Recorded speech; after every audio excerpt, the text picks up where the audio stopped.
ngayong Pasko. At maya-maya nasa taas tayo.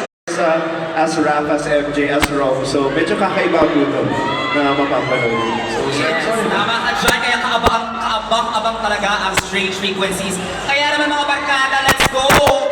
I-invite na namin sila.